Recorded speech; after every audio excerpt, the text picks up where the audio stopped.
Sir, कुछ समाज सेवक से मेरी मुलाकात हुई। सबसे पहले तो आपको बधाई कि हमारे डीसी पुलिस में आपको सबसे पहले बधाई। जब पुलिस कमिश्नर यशस्वी यादव साहब कमिश्नर हुआ करते थे, उन्होंने एक सेल बनाया था SPO स्पेशल अधिकारी, और उसमें नौजवान बच्चे थे हर वार्ड के। उनका काम ये था कि अपने अपने वार्ड में जो गतिविधियाँ चल रही हैं, नशे की हो रही है, बुराई की हो रही है, तो उसकी इंफॉर्मेशन देना और कहने का पुलिस का एक अंग बनना। और कुछ लोगों ने आपसे एक सामने सवाल रखा है कि आपको बोलिएगा कि वो स्पेशल शेर अगर दोबारा हरकत में आ जाए तो बहुत कुछ हो सकता है। सर, इसके बारे में क्या कहेंगे? ये आपने सही कहा है। जो स्पेशल सेल जो आपने बोल रहे हैं, तो हमारे तो आप आएंगे हमारे पास तो आप हमारे लिए स्पेशली रहेंगे, उसके लिए कोई पद देने की ज़रूरत नहीं है। लेकिन आप जो स्पेशल पुलिस अधिकारी जो आपने बोला है, तो ये मेरे हद तक तो मेरे हाथ में जितना है मैं बिल्कुल करने की कोशिश करूँगा। लेकिन ये जो इन्फॉर्मेशन वगैरह ये चीज़ें हैं वो सब कॉन्फिडेंशियल रहती है। कोई ओपनली होके, हम भी नहीं चाहते कि कोई ओपनली होके बताए, उनके भी कुछ आगे चल के प्रॉब्लम हो। तो मैं सबको ये दरख्वास्त करता हूँ कि उनके पास जो भी इंफॉर्मेशन है ये ATPS के ICO के कारोबारी के बारे में बिल्कुल हमारे से शेयर कीजिए, हम उनके ऊपर कार्रवाई करें। सर, SPO के अंदर मैं समझता हूँ कि जहाँ तक मेरे को मालूमात है सर, कि इस वार्ड से 4-5 वार्ड से कम 400-500 की यादी आपके पास पोजीशन में रखी हुई है या पड़ी हुई है। और कई लोगों ने कहा है कि हम पुलिस के साथ खांधे से खांधा मिलाकर गाड़ी बैठ के काम करना चाहते हैं, लेकिन हमें अवसर प्राप्त नहीं हो रही है। उनके शब्द है सर, क्या कहेंगे? ठीक है, बिल्कुल अपन वो लिस्ट देखेंगे, एक्टिव करेंगे, जो लीगली होता है अपन करने के लिए। सर, आने वाला रमजान का महीना है, कुछ संदेश देंगे कि कैसा रहेगा? मतलब ट्रैफिक की सर ने कहा है कि भाई गाड़ी का मसला आता है और फिकर छुड़ी आती पुलिस वाले है कि बहुत ही फाड़ेंगे, तो संदेश देंगे सबको अच्छा सा। ये जो रमज़ान का महीना है, जो पवित्र महीना है, अपने सब मुसलमान भाइयों को बहुत पवित्र महीना समझा जाता है। इंशाल्लाह उस दौरान किसी आवाम को या किसी पब्लिक को हमारे तरफ से कोई तकलीफ़ नहीं होगी, मैं एश्योर करता हूँ। और यातायात को कोई तकलीफ़ नहीं होना चाहिए। और अपना जो रोज़ा खोलने के लिए जो दुकान लगाए जाते हैं, उसके लिए भी देखिए उसको भी कोई तकलीफ़ नहीं होगा। ये हिसाब से अपन कुछ दिन पहले बैठ के उसका प्लान करेंगे। सर, एक आखिरी सवाल है। कुछ समाज सेवक तरफ से सुझाव आया था जिन्होंने मुझसे कहा है कि 11 के बाद 12 के बाद जो युवा होटल के पास बैठे 14 बैठे, क्यों ना पुलिस आपकी तरफ से एक ऐसी कार्रवाई की जाए कि उनको 6 घंटे अंदर रखा जाए, सुबह छोड़ा जाए, ताकि उनको एक ताकीद मिले। ऐसा एक सुझाव है, आपके ऊपर क्या कहेंगे? ये बिल्कुल ये पब्लिक का सुझाव है, उसमें कोई दोहराया हमको भी ऐसा लगता है। लेकिन अभी जो भी कायदे के दायरे में रह के हमको सब काम करना लगता है। हम बहुत बार लोगों को समझाते हैं, कभी कभी गुस्सा भी करते हैं कि आप घरों पे चले जाओ। हमको लगता है हम 11 के बाद घर पे रहना चाहिए। ये सब 11 के बाद में बाहर आप क्यों घूमते हैं? आपको टाइम है तो आराम करो, कुछ पढ़ाई करो, कुछ काम में आपका वक्त गुजारो। लेकिन अपन नाइट राउंड में मैं ऑफिसर और हमारे अमलदार जो रहते हैं उनको स्ट्रिक्टली बताया है कि जो लोग 11 के बाद 12 के बाद बाहर टहल रहे हैं, बैठे हैं, उनको सबको समझाइए, घर पे जाने के लिए सूचना देने के लिए बोला है। Thank you. रोशन गेट पे जो नशा मुक्ति के लिए कार्यक्रम अरेंज किया है अपने जुनेद फारूकी साहब, पयाम इंसानियत के अपने इंजीनियर साहब, और ये कार्यक्रम के लिए हाजिर हुए डॉक्टर सरताज साहब, डॉक्टर खिलजी साहब और हमारे माजी नगर सेवक मोहसिन साहब, इसाक हाजी साहब और तमाम हजरात और नौजवान और बुजुर्ग और बच्चे। ये जो पयाम इंसानियत जो मैदान में जंग छेड़ी है नशा मुक्ति के खिलाफ में, नशे के खिलाफ में, वो मैं पहले उनको अश्योर करता हूँ कि उनके ये जंग में मैं मरते दम तक उनके साथ में हूँ। इंशाअल्लाह जितना हो सके मेरे से उतना, उससे ज़्यादा से ज़्यादा अच्छा काम करने के लिए मैं आपको यहाँ पे अश्योर करता हूँ, गवाही देता हूँ। अभी खिलजी साहब ने बहुत अच्छे तरह से, जो मैं मराठी में बोलूँगा, ये कविता या जो कुछ लफ्ज़ बोले कि नशा कौन सी बात की होनी चाहिए, नशा होनी चाहिए देशभक्ति की, नशा होनी चाहिए समाज सेवी की, नशा होनी चाहिए घर माँ बाप और बच्चों के अच्छी परवरिश की। और हमारे सरताज डॉक्टर सरताज साहब भी बोले कि आपने इंडिया में बहुत कुछ ऐसे स्टेट है वहाँ पे नशे का बहुत सारा कारोबार बढ़ चुका है, नशे के आदी हो गए। ऐसा जो अपने सब पिक्चर भी उसके नाम से आया था, उड़ता पंजाब। और बहुत सारे अपने हजरात जो यहाँ पे तशरीफ़ रखी है, उन्होंने भी बहुत सारी अच्छी बातें नशा मुक्ति के बारे में बताया है। तो हमने ये काम करते समय, ये पुलिसिंग करते समय, ये कम्युनिटी पुलिसिंग के माध्यम से मेरी बहुत दिनों से ख्वाहिश थी कि ये नशा मुक्ति के बारे में मेरा भी कुछ ऐसा कोई रोल हो कि जो मेरे रिटायरमेंट के बाद या मेरे बच्चे लोग वो जिक्र करे, कि गर्व से जिक्र करे कि हमारे पापा ने या हमारे जो भी पहचानते हो उन्होंने अच्छा काम किए, ऐसा कुछ नाम लिए। तो मैं अपने खिलजी साहब और जो क़याम इंसानियत के जो कोई काम करने के लिए जो समाज सेवक है, मैं उनको अश्योर करता हूँ कि मैं उनके साथ में हूँ और इंशाअल्लाह बिल्कुल उनके साथ में अच्छा काम करेंगे। तो अभी मैं ये देखा है कि जो भी समाज में या अपने देश में हो या स्टेट में हो, किसी भी बुराई को दबाने के लिए या बुराई पे जीतने के लिए अच्छे चुनिंदा 10% लोग भी जो समाज सेवक है, जो अच्छे विचारधारा वाले लोग हैं, वो भी अगर आते हैं तो इंशाल्लाह बिल्कुल इसके ऊपर अपन जीत हासिल करेंगे। और अभी तक जो पुराने ऐतिहासिक घटनाएं हुई है उसके बारे में भी अपन जिक्र कर सकते हैं, या मॉडर्न इंडिया में भी जो कुछ अच्छी बातें हुई है उसका भी अपन एक उदाहरण तौर पे ले सकते। जब दुनिया में कुछ बुरी चीज़ें आई है तो उसको दबाने के लिए भगवान ने या अल्लाह ने अच्छी चीज़ें, अच्छे लोग भी यहाँ पे भेजे। तो ये क़याम इंसानियत भी एक ऐसा एक कम्युनिटी है अभी जो अपने समाज में जो नशा हो रहा है, नशा का जो प्रादुर्भाव हो रहा है, जो उसकी जिसकी गलत नतीजे सामने आ रहे हैं, उसको दबाने के लिए बिल्कुल ये अच्छा काम कर रहे हैं। हम उनके साथ में हैं। अभी मैं ये आपको दूसरी बातें मेरे से जो होता है वो बता रहा हूँ कि ये नशा जो है आपके खुद के शरीर को या सेहत को तो अपायकारक है ही, आप सब वाकिफ़ हैं, सब समझदार हैं। लेकिन इसका जो असर गिरने वाला है, आपकी फैमिली है, आपके बच्चे हैं और आपके घर वाले हैं, या शादी नहीं हुआ होगा तो ये जो नशा कर रहे हैं उसका डायरेक्टली इफ़ेक्ट आपके जो माता पिता जी है उनके मनस्थिति पे, उनके तबीयत पे ख़राब असर हो रहा है। तो मैं सबको अपील करता हूँ जो आजू बाजू में से सुन रहे हैं या उस काम के लिए आगे आ रहे हैं, तो उनको ये मेरी गुजारिश है, दरख्वास्त है कि ये जो नशा कर रहे हैं वो नशा करने से रुक जाइए। और जो यहाँ पे कुछ जिम्मेदारान हैं, समझदार लोग हैं, वो जो आपके आजू बाजू में नशे करने वाले लोग हैं उनको रोकिए, उनको समझाइए। हमारे फारूकी साहब ने बोले हैं कि नशा बुरी है, लेकिन एक बार उसके लत लगने के बाद तो आदमी एकदम बुरा हो जाता है। लेकिन इसको काउंसलिंग करके, अच्छी बातें समझा के, उसको वो नशे से मुक्त करके एक अच्छा इंसान भी अपन बना सकते हैं, बिल्कुल बनते हैं। उन्होंने तो सिर्फ 50% का एक उदाहरण के तौर पे बताया है। मैं तो बोलता हूँ अगर अच्छी तरह से उनका काउंसलिंग होगा, समाज के अच्छे लोग अगर उनकी तरफ ध्यान देंगे, हमारे डॉक्टर साहब है वो भी बोला है, उन्होंने भी बोला है कि उनका सही तरीके से इलाज होता है, काउंसलिंग होता है, तो 90% के ऊपर भी लोग वो नशा छोड़ के अपनी अच्छी ज़िंदगी आगे जिएंगे।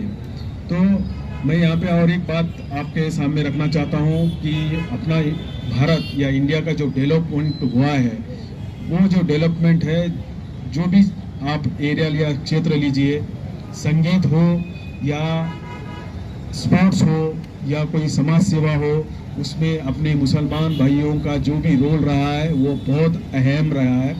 मैं उदाहरण तौर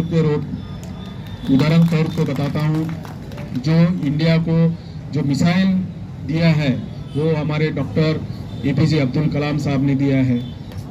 एकदम यानी गरीबी की परिस्थिति में से पढ़ के आज जो इंडिया को मिसाइल दिए है वो एक बहुत बड़ी गिफ्ट है अपने आने वाले कल के सुरक्षा के हिसाब से। अहमियत से देखा जाए तो आज अपन बड़े से बड़े देश से भी पीछे नहीं है। और मैं एक उदाहरण के तौर पे और एक पेश करना चाहता हूँ। अपने में ऐसी काबिलियत है, अपना एक आदमी बाहर के देश के 10-10 आदमी या अच्छी टेक्नोलॉजी को भी बीट करता है, वो है अब्दुल हमीद साहब। आपने कुछ बहुत सारे लोगों ने सुना होगा, पढ़ा होगा, जानते भी होंगे। जो अब्दुल हमीद साहब है, जो इंडिया के मिलिट्री आर्टिलरी में एक हवलदार मेजर के रैंक पे थे, उन्होंने बहुत सराहनीय कामगिरी किया था। उनको भी परमवीर चक्र से नवाजा गया था। और संगीत के क्षेत्र में बोला जाए तो आप सब वाकिफ है, उनके गाने सुनते हैं, उनका म्यूजिक सुनते हैं। AR रहमान साहब है, उस्ताद बिस्मिल्लाह खान साहब है। ऐसे मेरा नॉलेज बहुत कम है, लेकिन जितना जिक्र करूँ उतना कम है कि आज के इंडिया के डेवलपमेंट के लिए अपने मुसलमान भाइयों का कोई रोल कम नहीं है। इंशाल्लाह ये सब अपने को आगे लेके चलना है, तो इसीलिए ये नशा मुक्ति होना बहुत जरूरी है। क्या पता कोई एक आधा छोटा सा इंसान है, छोटा बच्चा है, उसमें बहुत काबिलियत है, आगे चल के कोई बहुत अच्छा काम करने वाला है, धर्म के विचारधारों को आगे लेके जाने वाला है, या कोई टेक्नोलॉजी में आगे आने वाला है, या कोई शिक्षा क्षेत्र में या कोई संगीत क्षेत्र में बहुत बड़ा नाम करने वाला है, या कोई खेलकूद में आगे आने वाला है। ऐसा कोई बच्चा बचपन से ही अगर ये नशे के आदी हो जाता है तो अपना जो भविष्य है, आने वाला कल का जो स्टार है, वो जल्दी ही यानी विदाउट स्टार होके निकलेगा। तो मैं यहाँ से ये सबको गुजारिश करता हूँ, सब बुजुर्ग, सब नौजवान को ये दरख्वास्त करता हूँ कि आपके आजू बाजू में जो भी नशे के आदी हो गए उनको काउंसलिंग के लिए अपने फारूकी साहब है, अपने डॉक्टर खिलजी साहब है, उनकी तरफ सलाह दीजिए। डॉक्टर सरताज खान साहब है। और दूसरी बात, ये जो नशे की सिर्फ बोलने वाली बात नहीं कर रहा हूँ कि नशे के बारे में मैंने आए जब से कुछ इनपुट्स निकालने के लिए बहुत सारे बार प्रयत्न किया है। मैं उसमें अभी 2 महीने में कुछ कर नहीं सका, उसका मेरे दिल में बहुत अफसोस वाली बात है। लेकिन मैं आपको सबको एश्योर करता हूँ कि जो यहाँ पे नशे की जो कोई कारोबारी कर रहा है उसको बख्शा नहीं जाएगा। इंशाल्लाह उसके ऊपर सख्त कार्रवाई की जाएगी। इतना बात करके, इतना एश्योर करके मेरे 2 लफ्ज़ यहाँ पे ख़त्म करता हूँ। जय हिंद, जय भारत। ईसा ख्वाजा साहब की तरफ चलते हैं, जो यहाँ के नगर सेवक भी हैं। मैं ख्वाजा साहब से दरख्वास्त करता हूँ कि मुख्तसर अंदाज में अपनी मंच पे रहते हैं PI मोहसिन पहलवान साहब और सब मंच पे मैं मुबारकबाद देता हूँ। ये एजेंसी, ये जो प्रोग्राम जिसने किया, तो बहुत ज़रूरी है समाज के अंदर हमारे को जागरूक लाने का, वो करने का। पर सबसे पहली बात, जागरूकता हमारे को अपने घर से स्टार्ट करना पड़ेगी। अगर हमारा बच्चा सुबह में स्कूल को जा रहा है और कितने बजे आ रहा, अगर ये हम सब ने अगर तय कर लिया तो आधी बीमारी यहाँ ख़त्म हो जाएंगी। क्योंकि बच्चे जाते, माँ बोलती है, बाप बोलता खेलने गए, कुछ करने गए, और हमारे जैसे दूसरे मोहल्ले के लोग बोले यार आपका बच्चा ऐसा करता, तो बोलते यार तुम्हारे पहले बच्चे को संभालो, उसके लिए ये ऐसा होगा। तो कहीं ना कहीं हमको समाज को भी आगे बढ़ना है, समाज को भी जागरूक करना है। क्योंकि हमारे घर से अगर हम बोलेंगे हमारा बच्चा कहाँ गया, 8 बजे के बाद में कहाँ गया, 10 बजे के बाद में कहाँ गया, 12 बजे के बाद में कहाँ गया, तो ये कहीं ना कहीं उसमें रोक होंगी। और दूसरी, पुलिस प्रशासन से भी हमारी दरख्वास्त है, पुलिस वालों से भी है कि भाई माल कहाँ से आ रहा, कहाँ बिक रहा, कहाँ से क्या हो रहा, ये चीज़ उन्होंने भी सोचना चाहिए। हमारे मजलिस इत्तेहाद मुस्लिमीन के खासदार इम्तियाज जलील साहब ने ये नारा उनका कि हम नशा मुक्त करेंगे। इससे पहले उन्होंने बहुत बड़ा प्रोग्राम लिया, और अभी हमारे पिछले हफ्ते में किराड़पुर में प्रोग्राम हुआ, उसमें नशे के ऊपर बात हुई। तो ये हम सब की लड़ाई है, हम सबको एक साथ में लड़ना है, चाहे पुलिस हो, चाहे आम पब्लिक हो, या कोई किसी के घर से माँ भाई, उसका वालिद हो या वालदा हो, ये सबको करना पड़ेगा। ये जब तक हम करेंगे नहीं, जब तक बीमारी जाएंगी नहीं। जैसा अभी डॉक्टर साहब ने बताया कि पंजाब की मिसाल दी, हकीकत में पंजाब में ऐसा हो रहा है, और हमारे शहर में भी, औरंगाबाद में भी बहुत ऐसे इलाके हैं, गरीब जो एरिया है, वहाँ पे ऐसे प्रॉब्लम हो रहे कि एक बच्चा किसी को पैसे दे देता है, उसमें उसको बोलता है नशा कर ले, ये करा ले। ये चीज़ भी हमको रोकना चाहिए। और दूसरी बात, यहाँ पे जो गश्त, पुलिस का जो गश्त है रात में, जहाँ रात में जो लोग बैठते हैं, जो रोशन गेट का एरिया हो गया, बाजीपुरा हो गया, किराड़पुरा हो गया, ऐसे जो मैदान है, उन मैदानों के ऊपर भी पुलिस ने रात के टाइम पे 11 बजे के बाद में ग्राउंड मारना चाहिए, कि भाई यहाँ क्यों बैठे हुए, क्या वजह से बैठे हुए लोग, क्योंकि वहाँ कुछ काम नहीं, जंगल में रात के टाइम पे बैठे हुए, कोई मसला नहीं है। अब ये पीआई साहब हमारे हैदराबाद के पीआई हैं हमारे कुलविंदर, उन्होंने ऐसा सिस्टम बना दिया कि 11 बजे के बाद में पूरा मार्केट ही बंद कर दे रहे, हर एरिया का ये कर रहे, चाहे इधर का एरिया हो या उधर का एरिया, क्योंकि जब तक तुम उन लोगों को अगर वो जागरूकता नहीं लाएंगे और ताकीद नहीं करेंगे घर में भी और बाहर में भी, तो ये काम काबू में नहीं आने वाला। मैं आपके माध्यम से और ये जो जिसने ऑर्गेनाइज किया ये प्रोग्राम, इनको मुबारकबाद देता हूँ। और इनको ये भी बोलता हूँ कि अगर प्रोग्राम लेना, हम सब आपके साथ में, मजलिस इत्तेहाद मुस्लिम आपके साथ में, हम कहीं भी आपके कंधे से कंधे लगाने के लिए तैयार है। हम लोग ये समाज से ये बीमारी को खत्म करने के लिए इसमें ये हमको बोलने का मौका दिया, शुक्रिया, खुदा हाफिज़। मेरे क्लब में वर्जिश करते थे और माशाल्लाह वर्जिश करने वाले बहुत से बच्चे, कोई पुलिस डिपार्टमेंट में चले गया, एक दो जो है पीएसआई बन गए, एक दो जो है इनकम टैक्स में इधर गए, मगर जब के हालात और आज के हालात में ज़मीन आसमान का फ़र्क है। जब प्रोफेसर एसपी पठान साहब का ज़माना था, अब्दुल अजीम साहब थे आपके पिताजी, तो हम ये सारे को जोड़ने का काम करते थे। मगर आजकल जो लोग शॉर्टकट के रास्ते से जा रहे हैं और अपनी अनमोल ज़िंदगी को, अच्छी सेहत को, अच्छे मुस्तकबिल को गलत रास्ते पे लेके जा रहे हैं, बड़े अफसोस की बात। अल्लाह ताला ने अपने को जो ज़िंदगी दी है, जो सेहत दी है, वो एक नियामत है, ऐसी नियामत है कि जो खुशकिस्मत है लोग जो अपनी अच्छी सेहत को देखेंगे वो अल्लाह का शुक्र अदा करेंगे। आप ज़रा दवाखाने में जाके देखिए, मैं घाटी मेडिकल बोर्ड का मेंबर भी हूँ गवर्नमेंट का, तो लोगों को नाक में नली, पेशाब की नली, किसी को क्या है किसी को क्या है, उनको देखने के बाद लगता है कि अल्लाह ताला ने हमको सेहतमंद रखा। ये लाख लाख शुक्र है हमारा अल्लाह का हमारे ऊपर। हर रोज़ एक दो वाक़यात ऐसे पेश आते हैं घाटी में जाने के बाद, देख के बड़ा अफसोस होता है और सीधे सो करते हैं कि भाई अल्लाह आपका लाख लाख शुक्र है कि अल्लाह आपने हमको सेहत दी और बुरे चीज़ों से दूर रखा। जिनसी के पीआई साहब भी अच्छे स्पोर्ट्समैन हैं और इनमें बहुत स्पीड है, इनमें खेल से जुड़े हैं, फिजिकल गेम्स से जुड़े हैं और नौजवान हैं। यकीनन आपको यहाँ का पीआई बनाने का जो फैसला किया होगा सीपी साहब ने, यकीनन इस किया होगा कि इस बेल्ट के अंदर जो कुछ नशे की आदत हो रही है उसको किस तरह से डॉक्टर साहब की मदद से और हम कुछ समाज सेवक हैं हमारे साथ से इसको किस तरह से बाहर निकाले हिकमत और मसलियत से। तो हम पीआई साहब का इसमें बिल्कुल रिक्वेस्ट करेंगे और हम डॉक्टर साहब और एनजीओ जो है यहाँ की उससे भी रिक्वेस्ट करेंगे, क्योंकि अभी मैं साहब को बोल रहा हूँ मुबारक महीना आ रहा है, 23 तारीख का रमज़ान शरीफ शुरू हो रहे हैं, 1 महीना है और ये रमज़ान में ऐसी रौनक और खैर बरकत रहती है गाड़ियों की, उसके ताल्लुक से भी मैंने नज़रसानी किया पीआई साहब को कि आपका पीआई साहब का पहला रमज़ान आ रहा है रोशन गेट का और रहमतों का, बरकतों का, फजलियत का महीना है रमज़ान का, तो यहाँ गाड़ियाँ भी लगती है। इंशाल्लाह वो मीटिंग लेके आगे करेंगे, मगर उससे पहले हमारे को यहाँ के सारे बच्चों के मसले मसाइल और नौजवानों को किस तरह से और ज़्यादा ज़ोर से जोड़ना और ज़्यादा ज़ोर से मदद करना, उनको किस तरह से इससे दूर करना और किस तरह से उनकी रहनुमाई और सरपरस्ती करना।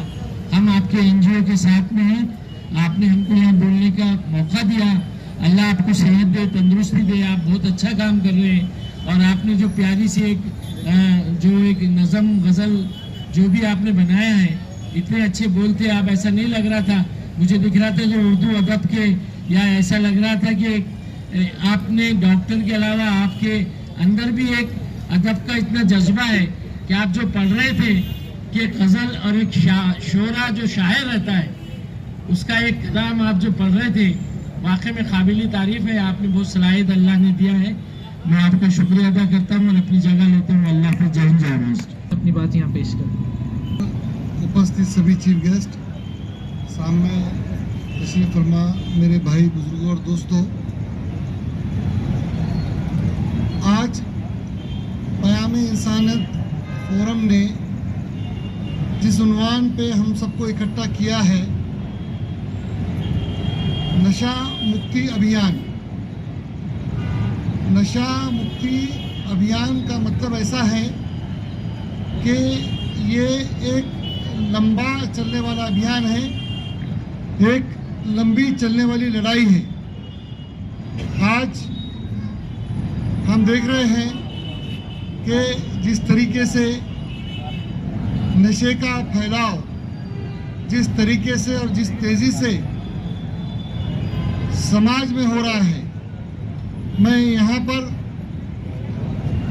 समाज इस लफ्ज़ का इस्तेमाल इसलिए कर रहा हूँ कि नशा हो या कोई और बुराई हो, ये जब फैलती है तो ये कम्युनिटी को गिरफ्त में नहीं लेती, ये सोसाइटी को गिरफ्त में लेती है। ये किसी एक कौम का मसला नहीं रह जाता, ये पूरे समाज का मसला हो जाता है। क्यों कि मैं अभी लास्ट वीक मेरा पंजाब जाना हुआ, तो पंजाब में एक कॉमन वर्ड यूज़ किया जाता है, उड़ता पंजाब। वो इसलिए कि पंजाब में नशे का फैलाव इस कदर है कि शायद ही कोई घर नशे से बचा हो। बच्चे स्कूल के वाटर बॉटल में बियर लेकर जा रहे हैं। ये पंजाब की आज की हालत है।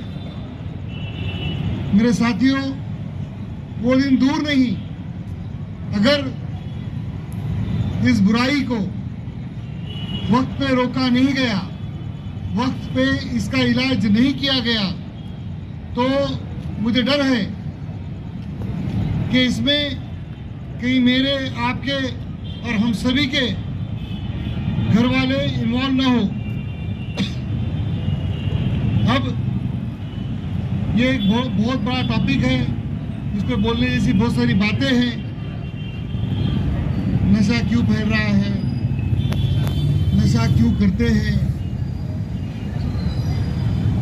एक बेसिक चीज रहती है कि दो एक्सट्रीम तबके रहते हैं जो नशे में जाते हैं ज्यादातर। एक वो जिनको रोजमर्रा के इश्यूज रहते हैं, रोजमर्रा की जिंदगी में प्रॉब्लम रहते, जो हालात और गरीबी से जूझते रहते, जैसा कि डॉक्टर साहब ने बताया, डिप्रेशन में रहते, प्रॉब्लम्स में रहते, उससे भागने के लिए ये चीज़ों का सहारा लेते। एक वो तबका है जिनके पास सब कुछ है, अब करने को कुछ नहीं बचा, इसलिए नशा करना है। दोनों भी एक्सट्रीम चीज़ों को हमको समझना होगा। ये लड़ाई मेरी और आपकी नहीं है, ये लड़ाई अब हम सबकी है। मौलाना जुनैद साहब पयाम इंसानियत फोरम के थ्रू ड्रग डी एडिक्शन के उनकी टीम ड्रग डी एडिक्शन के काम को लेकर चल रही है। मेरी आप सब लोगों से इतनी गुजारिश है, बोलने को तो बहुत कुछ है, लेकिन मेरी आप लोगों से इतनी ही गुजारिश है कि हम आसपास के घरों में, अपने पड़ोसी घरों में, 5 घर मेरे से आगे, 5 घर मेरे से बाजू, अगर मैं देखूं और मुझे ऐसा लगा कि कोई बच्चा इसमें जा रहा है, जाने के आसार हैं, तो मेरे मस्जिद व जमात के साथियों को बताइए, सब मेरे जो मोहल्ले में बड़े बुजुर्ग लोग हैं उनको बताइए, कोई आपके मोहल्ले में डॉक्टर रहते होंगे तो उनको बताइए, ताकि वक्त पर हम वो सब लोगों की काउंसलिंग करके इस प्रॉब्लम में जाने से रोकें। ये बहुत मल्टी लेवल प्रॉब्लम है, एक दिन की लड़ाई नहीं है। मुझे, आपको, हम सबको इस लड़ाई को साथ में लड़ना होगा और इंशाअल्लाह हम सब कोशिश करेंगे। मैं मौलाना साहब का शुक्र अदा करता हूँ कि उन्होंने यहाँ मुझे बुलाया और बोलने का मौका दिया। अल्लाह हाफ़िज़।